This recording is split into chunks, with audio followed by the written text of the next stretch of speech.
जगातला सगळ्यात मोठा लोकशाहीचा उत्सव म्हणजे आपल्या भारतीय निवडणुका.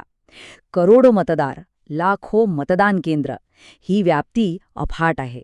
पण या एवढ्या मोठ्या प्रक्रियेचं खरं केंद्र, त्याचं हृदय कुठे असतं माहितीये?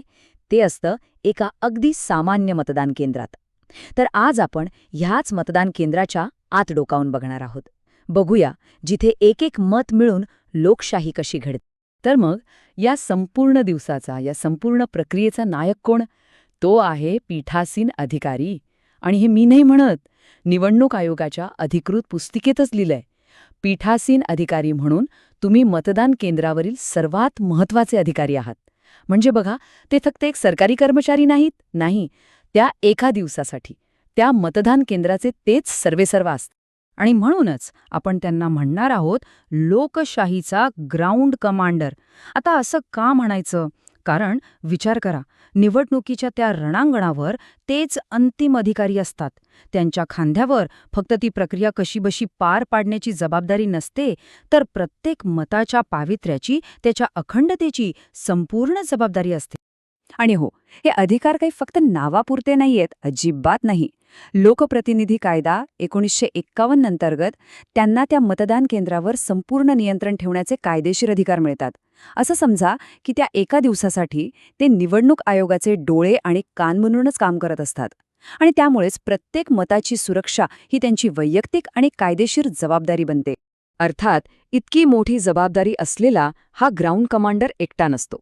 त्यांच्या सोबत असते त्यांची एक टीम आणि निवडणुकीचं सर्वात महत्त्वाचं आणि तितकंच चर्चेत असलेलं शस्त्र, इलेक्ट्रॉनिक मतदान यंत्र म्हणजेच EVM. तर ह्याच माणसं आणि यंत्रांच्या जुगलबंदीतून ही निवडणुकीची प्रक्रिया यशस्वी होते. आता बघा, EVM म्हटलं की आपल्या डोळ्यासमोर एकच मशीन येतं, बरोबर? पण प्रत्यक्षात ते 2 भागांमध्ये विभागलेलं असतं. एक आहे कंट्रोल युनिट आणि दुसरं आहे बॅलेट युनिट. कंट्रोल युनिट अधिकाऱ्यांच्या ताब्यात असतं आणि बॅलेट युनिट मतदारासमोर ठेवलं जातं. ही दोन्ही यंत्र एका केबलने जोडलेली असली तरी त्यांची कामं मात्र पूर्णपणे वेगवेगळी आहेत. हे जे कंट्रोल युनिट आहे ना, त्याला आपण या संपूर्ण प्रक्रियेचा मेंदू म्हणू शकतो. का? कारण प्रत्येक मतदाराला मत देण्याची परवानगी याच युनिटमधनं दिली जाते. म्हणजे अधिकारी बॅलेट बटन दाबतो तेव्हाच मतदार आपलं मत देऊ शकतो. आणि सगळ्यात महत्त्वाचं, सगळ्या मतांचा हिशोब ह्याच युनिटमध्ये अगदी सुरक्षितपणे साठवला जातो. आणि दुसरं आहे बॅलेट युनिट. मतदाराचा थेट संबंध येतो तो याच्याशी, कारण इथेच सगळ्या उमेदवारांची नावं आणि त्यांची चिन्ह दिसतात. आपल्या पसंतीच्या उमेदवारासमोरचं निळं बटण दाबलं की आपलं मत नोंदवलं जातं. अगदी सोपी आणि सरळ गोष्ट आहे ही. खूप. तर आता माणसं तयार आहेत, यंत्र पण तयार आहेत. पण मतदान सुरू होण्याआधी एक खूप खूप महत्वाची पायरी आहे आणि ती आहे विश्वासाची पायाभरणी. ही एक प्रकारची कसोटी आहे जी हे सिद्ध करते की हे यंत्र, ही यंत्रणा पूर्णपणे निष्पक्ष आणि मतदानासाठी तयार आहे. चला तर मग बघूया ही कसोटी नेमकी आहे तरी काय. आणि हा प्रश्न अगदी साहजिक आहे की मतदान सुरू होण्याआधी ते मशीन रिकामा आहे आणि व्यवस्थित काम करतं हे सिद्ध कसं करणार? एका बंद मशीनवर विश्वास ठेवायचा तरी कसा? तर याचं उत्तर आहे एका अत्यंत महत्त्वाच्या प्रक्रियेमध्ये, जिला म्हणतात मॉक पोल. मॉक पोल म्हणजे काय? तर ही एक प्रात्यक्षिक चाचणी आहे. मतदान सुरू व्हायच्या आधी सगळ्या राजकीय पक्षांच्या एजंट्ससमोर पीठासीन अधिकारी अधिक क्लिअर बटन दाबून दाखवतात की मशीनमध्ये 0 मतं आहेत.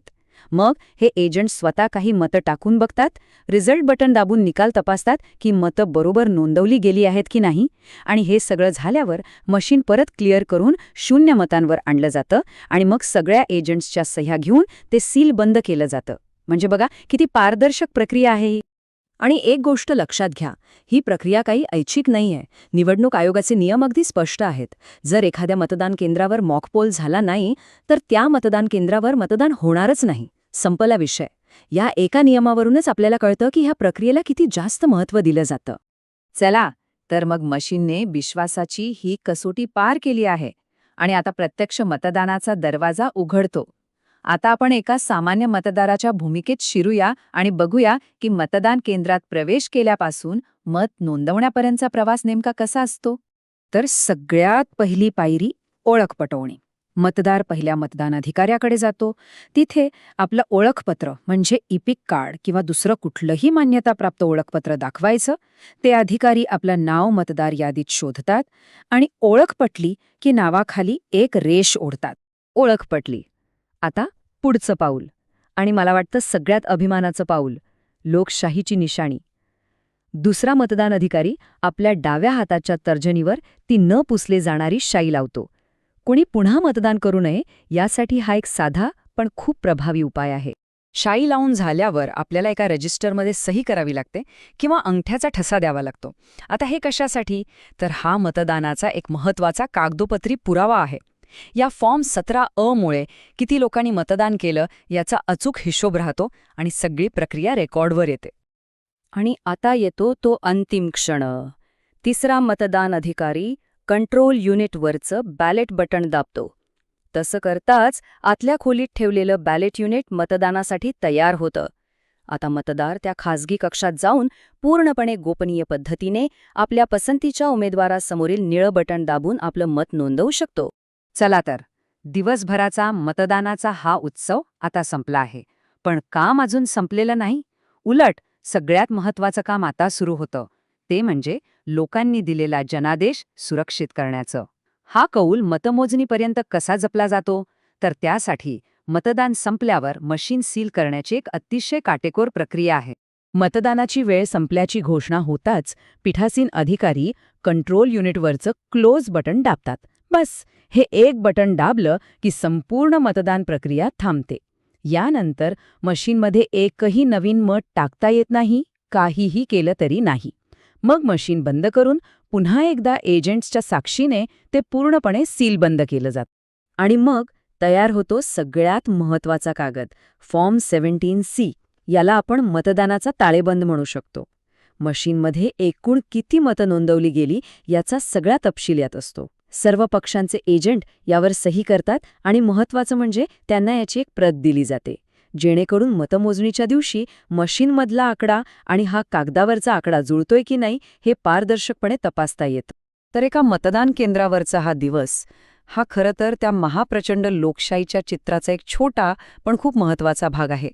विचार करा, भारतीय निवडणूक आयोग देशभरातल्या लाखो केंद्रांवर ह्याच किचकट पण तितक्याच महत्त्वपूर्ण प्रक्रियेचं नियोजन करतं आणि म्हणूनच जगातली ही सर्वात मोठी लोकशाही यशस्वीपणे काम करते.